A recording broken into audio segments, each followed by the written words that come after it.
I had been dead for 4 days.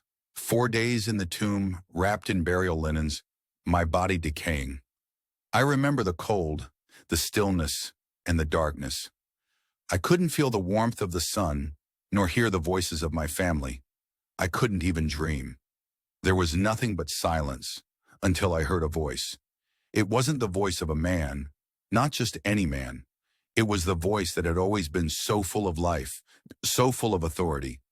Lazarus, come forth. His command broke through the quiet of my grave. The moment he spoke, everything changed. The suffocating darkness of death that had surrounded me lifted. A stirring in my bones began. My body, stiff and cold, suddenly knew life again. I felt the weight of death begin to loosen, as if a shackle was being removed. I took my first breath, long, deep, and painful, and with it came a rush of realization. I was alive. But why? Why had I been called back from that place? I didn't ask to return. I didn't beg for life. I was at peace in the arms of my Father, away from the pains of this world. But now I heard it again. Lazarus, come out. And so I did. As I stumbled out of the tomb, my face still bound in linen, my hands bound by strips of cloth, I saw him.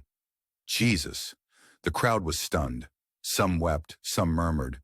But I only had eyes for him, for Jesus. He was the reason I had come back.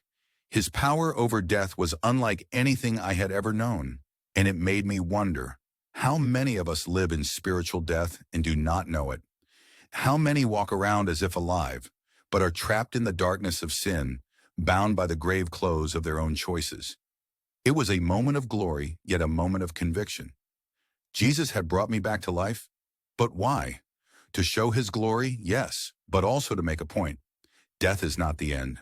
And perhaps more importantly, life doesn't have to wait until the grave. We can choose to live fully in him today. As I stood there still wrapped in the linen that once marked my death, Jesus told them, unbind him and let him go. His words echoed in me. He had raised me from death, but he was also telling them to free me from what still bound me. That is the truth for all of us. Jesus doesn't just offer resurrection, he offers liberation. He offers life that is free from the bindings of sin, guilt, and fear. His voice calls us out of our tombs, but he also calls us to live unshackled, to walk in the fullness of life he grants us. This is the relevance for today. We live in a world full of death, the death of hope, of joy, of love. People walk around seemingly alive but shackled by the grave clothes of despair and brokenness. But Jesus is still calling, still speaking to the hearts of those who will listen. Come forth. Will we hear his voice? Will we choose life?